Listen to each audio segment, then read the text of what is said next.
തെക്കുവടക്കിലേക്ക് വീണ്ടും സ്വാഗതം. ഞാൻ വി കെ ചെറിയാൻ ഡൽഹിയിൽ നിന്നും എൻ്റെ സീനിയർ സുഹൃത്ത് ശ്രീ മാധവൻകുട്ടി നാട്ടിൽ നിന്നും. ഞങ്ങൾ ഇന്ന് ചർച്ച ചെയ്യാൻ ഉദ്ദേശിക്കുന്നത്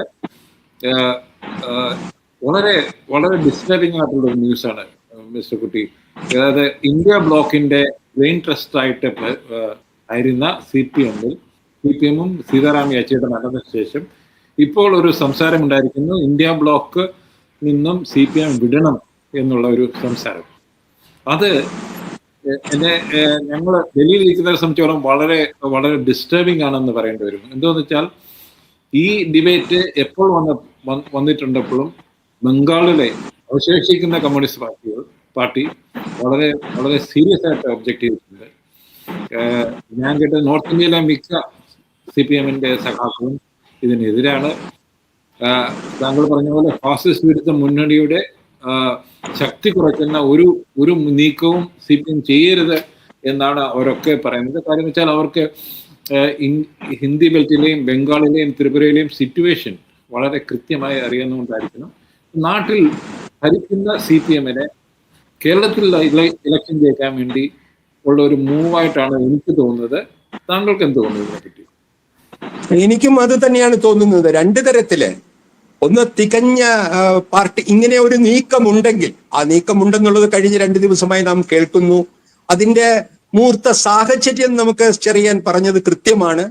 കേരളത്തിൽ മാത്രം അധികാരത്തിൽ അവശേഷിച്ചിട്ടുള്ള CPIM-ന് കേരളത്തിൽ അടുത്ത തിരഞ്ഞെടുപ്പ് നേരിടേണ്ടി വരുമ്പോൾ എന്നത്തെയും പോലെ മുഖ്യശത്രുവായി, എത്ര കാലം മുഖ്യശത്രു BJP അല്ലാതെ ആവും എന്നുള്ളത് പിന്നീട് അറിയാം. പക്ഷെ തൽക്കാലം വീണ്ടും UDF കോൺഗ്രസ് തന്നെയാണെന്നുള്ള ശരിയായ തിരിച്ചറിവിൽ നിന്ന് അവരുടെ പാർട്ടിയിൽ ഒരു പക്ഷേ പാർട്ടിക്കകത്ത്, അവരുടെ പാർട്ടി എന്ന് പറയുന്നത് ഹൃദയഭേദകമാണ് എന്നെ സംബന്ധിച്ചിടത്തോളം. ഞാനിപ്പോഴും കഴിയുമെങ്കിൽ സാധ്യമായൊരിടത്ത് CPM-ന് വോട്ട് ചെയ്യുകയും അതിന് വോട്ട് ചോദിക്കുന്നയാളുമാണ്. അപ്പൊ അതുകൊണ്ട് എനിക്കറിഞ്ഞുകൂടാ, ആ CPM-നകത്ത് ഒരു വിഭാഗം, പ്രത്യേകിച്ച് ഇപ്പോൾ അതിലെ ഹെജമോണിക്, അതിലെ മേൽക്കൈയുള്ള വിഭാഗം CPM കേരള ഘടകത്തിലും ഇന്ന് നിലവിൽ മേൽക്കൈയുള്ള വിഭാഗത്തിന്റെ കാഴ്ചപ്പാടനുസരിച്ച്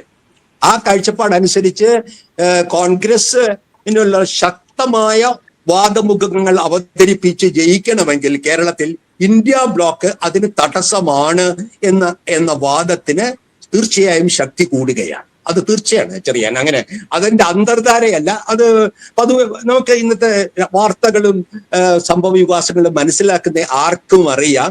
കേരളത്തിന്റെ CPM-ന്റെ രാഷ്ട്രീയ ഡിസ്കോഴ്സിൽ RSS-നേക്കാൾ ശക്തമായ കോൺഗ്രസ് വിരുദ്ധതയാണ് ഞാൻ കണ്ടുകൊണ്ടിരിക്കുന്നത് തുടർച്ചയായി. അത് തെരഞ്ഞെടുപ്പിന്റെ കാലത്ത് മാത്രമല്ല, തെരഞ്ഞെടുപ്പില്ലാത്ത സമയങ്ങളിലും RSS-നെ എത്ര കണ്ട് വിമർശിക്കുന്നുവോ അതുമായി തുരച്ച് താരതമ്യം ചെയ്യുമ്പോൾ കോൺഗ്രസ് നേരിടുന്ന CPM വിമർശനം വളരെ വളരെ പ്രധാനം, വളരെ വളരെ പണ്ടില്ലാത്തതിലും വളരെ സൂക്ഷ്മവും വളരെ നിരന്തരവുമാണ്. അപ്പൊ അതൊരു സൂചനയാണ്. കാരണം തീർച്ചയായിട്ടും അതിന് ഒരു റിയലിസം ഉണ്ട്, അതിൻ്റെ അകത്ത് ഒരു യാഥാർത്ഥ്യ ബോധമുണ്ട്. നമുക്ക് തോൽപ്പിക്കേണ്ടത് കോൺഗ്രസിനെയാണ്, നമുക്ക് തോൽപ്പിക്കേണ്ടത് അസംബ്ലി തെരഞ്ഞെടുപ്പിലാണ്, നമ്മളുടെ പ്രാദേശിക അധികാരം നിലനിർത്തേണ്ട ആവശ്യമുണ്ട്. നമ്മൾ ഇവിടെ കൂടി തോറ്റാൽ ഇടതുപക്ഷ ജനാധിപത്യ പ്രസ്ഥാനത്തിന് വലിയ തിരിച്ചടിയായിരിക്കും എന്നുള്ള തിരിച്ചറി. ഇതൊക്കെ ഞാൻ യോജിക്കുന്നു. പക്ഷേ ഇതെല്ലാം കൊണ്ട് ഒരു കമ്മ്യൂണിസ്റ്റ് പാർട്ടിക്ക് പ്രാദേശികവാദത്തിനും ഫാസിസത്തിനുമായിട്ടുള്ള വിട്ടുവീഴ്ചയ്ക്ക് അനുവാദമില്ല. അത് അടിസ്ഥാന ഘടകമാണ് CPM-നെ സംബന്ധിച്ചിടത്തോളം. വെറും ഒരു കേരള കമ്മ്യൂണിസ്റ്റ് പാർട്ടിയായി അതിന് അസ്തിത്വമില്ല. RMPയെ പോലെയോ അല്ലെങ്കിൽ ഈ ചെറിയ ചില കേരള ഗ്രൂപ്പുകളെ പോലെയോ അതിന് അസ്തിത്വമില്ല. 2, ഇത് ഫാസിസ്റ്റ് ഭരണകൂടം ഫാസിസ്റ്റിനെ വിഴുങ്ങിയോ എന്ന് മാത്രമേ സംശയമുള്ളൂ CPM-ന്. ഞാൻ ഈ കഴിഞ്ഞ 2 ദിവസം മുമ്പ് സഖാവ് MA ബേബിയുടെ ഒരു ഇന്റർവ്യൂ, ലെഫ്റ്റ് ലെൻസ് എന്ന് പറയുന്ന ഇടതുപക്ഷ ഒരു മേഖല, അദ്ദേഹം എത്ര കൃത്യമായാണ് പറയുന്നത്. നമ്മളിൽ നിന്ന് രാഷ്ട്രീയ വ്യത്യാസമുള്ള സാംസ്കാരിക പ്രവർത്തകരെയും ജനങ്ങളെയും നാം വിശാലമായ ഒരു പ്ലാറ്റ്ഫോമിൽ അണിനിരത്തണം. എന്നാൽ കൊച്ചിയിൽ നടന്ന പാർട്ടി കോൺഗ്രസിന് ഏറ്റവും വലിയ ഉദാഹരണമായിരുന്നു. ഒരു വശത്ത് ഫാസിസത്തിനെതിരെ അല്ലെങ്കിൽ CPM പറയുന്ന ഫാസിസ്റ്റിക് RSS നിയന്ത്രിക്കുന്ന മോഡി സർക്കാരിനെ എതിരെ ഏറ്റവും വിശാലമായ ജനാധിപത്യ മതനിരപേക്ഷ ഗ്രൂപ്പുകളുടെയും വ്യക്തികളുടെയും പാർട്ടികളുടെയും മുന്നണി വേണമെന്ന് വാദോരാതെ പറഞ്ഞുകൊണ്ടിരിക്കുന്ന, ശരിയായ അർത്ഥത്തിൽ പറഞ്ഞുകൊണ്ടിരിക്കുന്ന CPM-ന് കേരളത്തിലും മുഖ്യ ശത്രു RSS തന്നെയാണ്. അത് പറയാനുള്ള ചങ്കൂറ്റം വേണം. നിങ്ങൾ തെരഞ്ഞെടുപ്പിൽ നിങ്ങളുടെ ശത്രു കോൺഗ്രസ് ആയിരിക്കുമ്പോഴും ഞങ്ങളുടെ സൈദ്ധാന്തികവും ആശയപരവും അസ്തിത്വപരമായ ഒരു കമ്മ്യൂണിസ്റ്റിന്റെ മുഖ്യ ശത്രു ഫാസിസമാണ്. അവർ വിളിക്കുന്നത് നവ ഫാസിസം എന്നോ എന്ത് വേണമെങ്കിൽ വിളിക്കാം. പക്ഷേ അത്തരത്തിൽ ഉള്ള ഒരു സന്ദർഭത്തിൽ സൈദ്ധാന്തികയും ആശയപരമായും നിങ്ങൾക്ക് വിട്ടുവീഴ്ച ചെയ്യാൻ കഴിയാത്ത ഫാസിസ്റ്റ് വിരുദ്ധത, അതിന് കോൺഗ്രസിനുമായുള്ള എതിർപ്പുമായി തുലനം ചെയ്തുകൊണ്ട് ഒരു ഞാണിന്മേൽ കളിയിലൂടെ രാഷ്ട്രീയം കൊണ്ടുപോകാമെന്ന് കരുതുകയാണെങ്കിൽ അത് ലോക്സഭാ ഇലക്ഷനിൽ നടന്നില്ല. കേരളത്തിലെ മൂർത്ത സാഹചര്യത്തിൽ നിയമസഭയിലും നടക്കയില്ല. ചെറിയ നിങ്ങൾ കാണാൻ പോവുകയാണ്. കാരണം ഒരിക്കലും ഇല്ലാത്തവർ. ഒന്ന് ചോദിച്ചോട്ടെ, ഇത് ഇങ്ങനെ ഒരു അധികാരത്തിന്റെ മാത്രം അധികാരം കിട്ടാൻ വേണ്ടി മാത്രം നിലനിൽക്കുന്ന ഒരു പാർട്ടിയായിട്ട് തീരുക എന്ന് പറഞ്ഞത് ഒരു തരത്തിൽ കമ്മ്യൂണിസ്റ്റ് പാർട്ടിയുടെ ആശയദാരിദ്ര്യം കൂടിയല്ലേ കാണിക്കുന്നത്? അതാണ് ഞാൻ പറഞ്ഞത്. ഒരാൾക്ക് ഒരു പാർട്ടി മാർക്സിസ്റ്റ് ആണെന്ന് പറയുക എന്ന് പറഞ്ഞാൽ അതിന് പ്രാദേശിക അല്ലെങ്കിൽ കൊടുങ്ങല്ലൂർ കമ്മ്യൂണിസ്റ്റ് പാർട്ടി ഉണ്ടാക്കാൻ പറ്റില്ല, അല്ലെങ്കിൽ തിരുവിതാംകൂർ കമ്മ്യൂണിസ്റ്റ് പാർട്ടി ഉണ്ടാക്കാൻ പറ്റില്ല. കേരള കമ്മ്യൂണിസ്റ്റ് പാർട്ടി ദേശീയ ഘടകത്തിന്റെ സാർവദേശീയ കമ്മ്യൂണിസ്റ്റ് പ്രസ്ഥാനത്തിന്റെ ഭാഗമായ ഇന്ത്യൻ കമ്മ്യൂണിസ്റ്റ് പ്രസ്ഥാനത്തിന്റെ ഒരു ഭാഗം ആണ് കേരളത്തിലെ കമ്മ്യൂണിസ്റ്റ് പാർട്ടി. പിന്നീട് അവരുടെ കഴിഞ്ഞ മധുര പാർട്ടി കോൺഗ്രസ് 24ാമത്തെ പാർട്ടി കോൺഗ്രസിൽ വളരെ വൈമനസ്യത്തോടുകൂടിയെങ്കിലും ഫാസിസ്റ്റിക് RSS നിയന്ത്രിക്കുന്ന സർക്കാർ ആണ് ഇന്ത്യയുടെ മുഖ്യശത്രു എന്ന് പറഞ്ഞാൽ കേരളത്തിൽ അവർ മുഖ്യശത്രു അല്ലാതാവുമോ? നിങ്ങളുടെ രാഷ്ട്രീയ സന്തുലനം എന്തുമാകട്ടെ, പക്ഷെ അത്തരത്തിലുള്ള ഈ പറയുന്ന പോലെ താങ്കൾ ഉദ്ദേശിക്കുന്ന രീതിയിലുള്ള ഒരു ഇന്ത്യ ബ്ലോക്കിൽ നിന്ന് വേറിട്ട് നിൽക്കാനുള്ള തീരുമാനം ഉണ്ടാവുകയാണെങ്കിൽ അത് സൈദ്ധാന്തികമായി ഉണ്ടാകാൻ വിഷമമാണ്. കാരണം പാർട്ടി കോൺഗ്രസിന് മാത്രമേ ഈ തീരുമാനം മാറ്റാൻ കഴിയുള്ളൂ. അത് 2028 ഇനി വരുള്ളൂ. അത് പക്ഷേ ലോക്സഭാ തെരഞ്ഞെടുപ്പിന് മുമ്പ് വേണമെങ്കിൽ ആലോചിക്കാം. പക്ഷേ സംഘടനാപരമായി അത്തരത്തിലുള്ള ഒരു തിരിച്ചു പോക്കിന് ഇന്ന് സാധ്യതയില്ല. എന്നാൽ ഇന്ത്യ ബ്ലോക്കിൽ നിന്ന് മാറുന്നതിന് ഈ പാർട്ടി കോൺഗ്രസ് നയങ്ങൾ തടസ്സവുമല്ല. അതാണ് നാം ഭയപ്പെടേണ്ടത്. കാരണം ഇത് കേരളത്തിലെ ഘടകം എന്ന് ഞാൻ പറയുമ്പോൾ വീണ്ടും പറയുന്നു, കേരളത്തിൽ അധീശത്വമുള്ള നേതൃത്വം, ആ നേതൃത്വം NDAയിൽ നിന്ന് പുറത്തു വരണമെന്ന് ആവശ്യപ്പെട്ടാൽ പോലും അതിന്റെ ബഹുജനങ്ങളുടെ ഇടയിൽ സ്വീകാര്യത ഉണ്ടാവുകയില്ല. അത് അവരുടെ തെരഞ്ഞെടുപ്പ് പരാജയത്തിലേക്ക് നയിക്കുക എന്ന് എനിക്ക് ചൂണ്ടിക്കാണിക്കാൻ കഴിയും. കാരണം എന്റെ ഒരു അനുഭവത്തിൽ നിന്നും ഈ തെരഞ്ഞെടുപ്പുകളുടെ വിശകലനത്തിൽ നിന്നും അത് ചുരുക്കി പറഞ്ഞാൽ ആത്മഹത്യാപരമായിരിക്കും ചെറിയ. അതിന്റെ കൂടെ നമ്മുടെ നാട്ടിൽ പറയുന്ന ഒരു സംഗതിയുണ്ട്.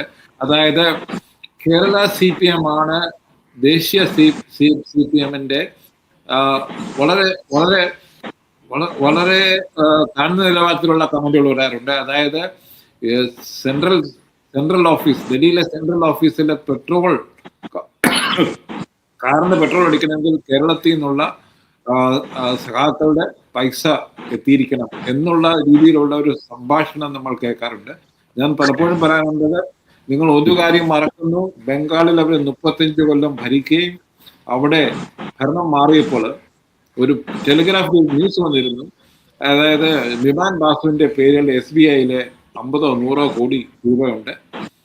അത് അദ്ദേഹത്തിന്റെ ആണോ എന്നുള്ള മട്ടില് അദ്ദേഹം മാറ്റി കറക്റ്റ് ആണോ എന്നുള്ള മട്ടിൽ അദ്ദേഹം ഒരു സ്റ്റേറ്റ്മെന്റ് ഇറക്കി. ഇത് പാർട്ടിയുടെ പൈസയാണ്, ഇത് നിങ്ങൾ ഇഷ്യൂ ആക്കുന്ന സ്ഥിതിക്ക് ഞാൻ പാർട്ടിയിലേക്ക് മാറ്റുന്നു എന്നുള്ള ഒരു അങ്ങനെ ഒരു സംബോധന ഉണ്ടായി. അതായത് 35 കൊല്ലം ഭരിച്ച ഒരു പാർട്ടിക്ക് കേരളത്തിൽ നിന്നുള്ള ചന്ത അല്ലെങ്കിൽ കേരളത്തിൽ നിന്നുള്ള പൈസ ചെന്നിട്ട് വേണം പെട്രോൾ അടിക്കാൻ എന്ന് പറയുന്ന ഒരു സിറ്റുവേഷനിലേക്ക് കേരളത്തിലെ സഖാക്കൾ അല്ലെങ്കിൽ ഇടതുപക്ഷക്കാർ താഴ്ന്നു പോകുമെന്ന് പറയുന്നത് എനിക്ക് മനസ്സിലായി. ചെറിയ സ്വാഭാവികമാണ്. കാരണം ഏറ്റവും വലിയ ഘടകം കേരളത്തിലാണ്. തീർച്ചയായും അംഗസംഖ്യയിലും പാർട്ടി ഘടകങ്ങളുടെയും പാർട്ടിയുടെ ബഹുജന സംഘടനകളുടെയും ശക്തിയിൽ ഇന്ന് കേരളത്തിൽ നിന്ന് മാത്രമേ ഫണ്ടുകൾ ഉൽപ്പാദിപ്പിക്കാൻ കഴിയുകയുള്ളൂ. ഇതൊരു യാഥാർത്ഥ്യമാണ്. കേരളത്തിൽ അധികാരത്തിലുള്ളത് കൊണ്ട് ഇത്തരത്തിലുള്ള സംഭാവനകൾ ശേഖരിക്കാൻ വളരെ സൗകര്യവുമാണ്. ഇതിന്റെ യാഥാർത്ഥ്യമാണ്. പക്ഷെ അത് മാത്രം പറഞ്ഞ് ഞാൻ CPM ആക്ഷേപിക്കുന്നവരുടെ കൂടെ കൂടില്ല. കാരണം ഈ അംഗസംഖ്യയുടെയും ഇതിന്റെ നമ്മുടെ പാർട്ടിയുടെ ശക്തിയുടെയും അടിസ്ഥാനത്തിൽ കേന്ദ്ര കമ്മിറ്റിയിൽ നിർണായകമായ ഭൂരിപക്ഷം ഉണ്ടാക്കാൻ കേരളത്തിലെ ഇന്നത്തെ പാർട്ടി ഘടകത്തിന്റെ ആധിപത്യമുള്ള സഖാക്കൾക്ക് കഴിയും. സെൻട്രൽ കമ്മിറ്റിയിൽ ഉള്ള അംഗങ്ങളിൽ ബഹുഭൂരിപക്ഷവും ഏറ്റവും വലിയ കണ്ടിൻജന്റ്, ഏറ്റവും വലിയ ഗ്രൂപ്പ് കേരളമാണ്. ആ കേരളം ആഗ്രഹിക്കുന്നതിനോടൊപ്പം നിർത്താനായിട്ട് രാജസ്ഥാനിൽ കുറച്ച് വിഷമമായിരിക്കും. മറ്റ് സംസ്ഥാനങ്ങളിലെ തീരെ ദുർബലമായ അവരെ മാത്രം പ്രതിനിധീകരിക്കുന്ന ചില പ്രതിനിധികളുണ്ട് ഈ സെൻട്രൽ കമ്മിറ്റിയിലൊക്കെ. വളരെ ചെറിയ പാർട്ടി ഘടകം, അതിനകത്തുനിന്ന് ഒരാൾ സെൻട്രൽ കമ്മിറ്റി. അത്തരത്തിലുള്ള ആളുകളെ ഇങ്ങനെ ഒരു വിവാദമയമായ ഒരു നീക്കത്തിലേക്ക് കൊണ്ടുവരാൻ അവർക്ക് കഴിയും. അത് നമ്മൾ പണത്തിന്റെ മാത്രമല്ല പ്രശ്നം. ഇവിടെ അതിന് കമ്മ്യൂണിസ്റ്റ് പാർട്ടിയുടെ സന്തുലനം നഷ്ടപ്പെട്ടിരിക്കുന്നു. എന്നേ നഷ്ടപ്പെട്ടു. ബോംബെ, ആന്ധ്ര, തെലങ്കാന, ഇതാണ് ഇന്ത്യൻ രാഷ്ട്രീയത്തിൽ, ലക്നൗ, കാൺപൂർ, ഞാൻ പറയുന്നില്ല. എന്റെക്ക് മുമ്പുള്ള തലമുറ കമ്മ്യൂണിസ്റ്റ് പ്രസ്ഥാനം കെട്ടിപ്പടുത്തത് ദേശീയ വ്യാപകമായിട്ടാണ് അറിയാൻ. അത് മറക്കാൻ സമ്മതിക്കരുത്. തമിഴ്നാടിലെ ശിങ്കാരവേലു, PC ജോഷി, അതൊക്കെ എങ്ങനെ മറക്കാൻ കഴിയുന്ന? നമ്മൾ കമ്മ്യൂണിസ്റ്റ് പാർട്ടി Z ജനറേഷൻ ആണോ? അല്ലല്ലോ. നമ്മൾ പിണറായിയും ബേബിയും ഒന്നും Z ജനറേഷനിൽപ്പെട്ട ഓർമ്മ കുറഞ്ഞവരല്ലല്ലോ. ഇന്ത്യയിൽ ആകമാനമുണ്ടായിരുന്ന കമ്മ്യൂണിസ്റ്റ് പാർട്ടി ചുരുങ്ങി ഏറ്റവും ഒടുവിൽ ബംഗാൾ, ത്രിപുര, അതിനൊരു ചരിത്രമുണ്ട്. ബംഗാൾ, ത്രിപുര, കേരളം മാത്രമായതിന് ഇല്ലേ? ആ ചരിത്രത്തിൽ നിന്ന് വീണ്ടും കേരളമാകുന്നത് തടയാൻ ശരിയായ രാഷ്ട്രീയ ലൈൻ എടുക്കുക എന്നുള്ളത് ഈ കമ്മ്യൂണിസ്റ്റ് പാർട്ടിയെ, പ്രത്യേകിച്ച് CPM നിർണായകമാണ്. പാളിയാൽ അത് ആത്മഹത്യയായിരിക്കും. കാരണം ബംഗാളിൽ തോറ്റതിൽ അത്ഭുതമില്ല. തോൽക്കാൻ ഏത് രാഷ്ട്രീയ പാർട്ടിക്കും എത്ര കാലം നീണ്ടാലും തോൽക്കാം. തോറ്റ് കഴിഞ്ഞിട്ട് 4 തിരഞ്ഞെടുപ്പ് കഴിഞ്ഞിട്ടും ഒരു അംഗത്തെ നിയമസഭയിലേക്ക് തിരിച്ചു കൊണ്ടുവരാൻ കഴിയുന്നില്ല എന്നതാണ് കമ്മ്യൂണിസ്റ്റ് പാർട്ടിയെ ഭയപ്പെടുത്തേണ്ടത്. അതുകൊണ്ടാണ് ഞാൻ പറയുന്നത്, കേരളത്തിൽ കാലിടറിയാൽ ഈ രക്തസാക്ഷികൾ കെട്ടിപ്പടുത്താൻ ജനങ്ങളും ബുദ്ധിജീവികളും കർഷക തൊഴിലാളികളും കെട്ടിപ്പടുത്ത കമ്മ്യൂണിസ്റ്റ് പ്രസ്ഥാനം, മതനിരപേക്ഷ ആന്റി ഫാസിസ്റ്റ് രാഷ്ട്രീയം, അതിനെ ആയിരിക്കും നിങ്ങൾ ബലി കൊടുക്കേണ്ടി വരിക. അതെ, എനിക്കൊന്ന് ഇതാണ് ഒരു ടൈംലി വാർണിംഗ്. ഞാൻ സംസാരിക്കുന്ന ഡൽഹിയിലെ പല സഖാക്കളും നേതാക്കന്മാരും പറയുന്നതും ഇതാണ്. പക്ഷേ കേരളത്തിൽ മാത്രമാണ് അധികാരമുള്ളതെന്ന് അവർ സമ്മതിക്കുന്നു. താങ്കൾ പറഞ്ഞ പോലെ അത് അവർ നിൽക്കേണ്ടത് ഒരു ആവശ്യമാണെന്നും അവർക്കറിയാം. പക്ഷേ ഇതിന് എന്ത് വില കൊടുക്കും എന്നുള്ളൊരു ചോദ്യമാണ് അവർ ചെയ്യുന്നത്. നമ്മൾ RSS അല്ലെങ്കിൽ താങ്കൾ പറഞ്ഞ പോലെ ഫാസിസ്റ്റ് മുന്നണിയുമായി സഖ്യമുണ്ടാക്കണോ അതോ അവർക്ക് സഹായകരമാകുന്ന രാഷ്ട്രീയ നിലപാടുകൾ എടുക്കണോ എന്നുള്ളൊരു ചോദ്യം അവിടെ നിൽക്കുന്നു. അത് എനിക്ക് തോന്നുന്ന ചർച്ചയിലൂടെ അവർ നേരാവണ്ണം കൊണ്ടുപോകും എന്ന് പ്രതീക്ഷിച്ചുകൊണ്ട് ഞങ്ങൾ നിർത്തുന്നു.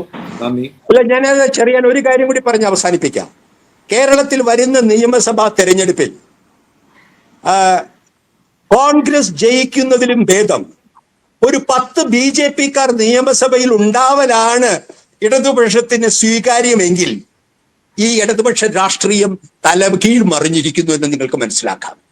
4-5 BJP-ക്കാർ ജയിച്ചോട്ടെ, എന്നാൽ എന്താ, കോൺഗ്രസ് അല്ലല്ലോ അധികാരത്തിൽ, നമ്മളാണല്ലോ വിജയിച്ചിരിക്കുന്നത് എന്ന രാഷ്ട്രീയ മനോഭാവം, എന്ന രാഷ്ട്രീയ നിലപാട് കമ്മ്യൂണിസ്റ്റുകാർക്ക് ചേർന്നതല്ല.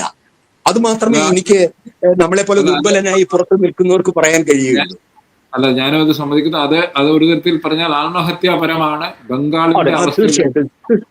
കാരണം ഈ ഫാസിസം എന്ന വാക്ക് ഫാസിസം എന്ന വാക്കിന് ഒപ്പം വരുന്നതാണ് കമ്മ്യൂണിസ്റ്റുകാർക്ക് വിശാല ഫാസിസ്റ്റ് വിരുദ്ധ മുന്നണി.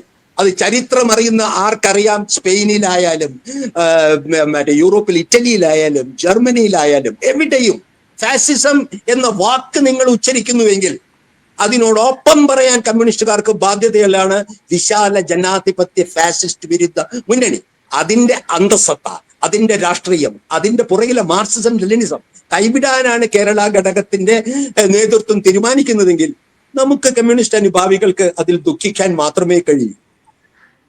അതന്നെ, അങ്ങനെ സംഭവിക്കാതിരിക്കട്ടെ എന്ന് ആശംസിച്ചുകൊണ്ട് ഞങ്ങൾ നിർത്തുന്നു. നന്ദി, നമസ്കാരം. Thank you sir.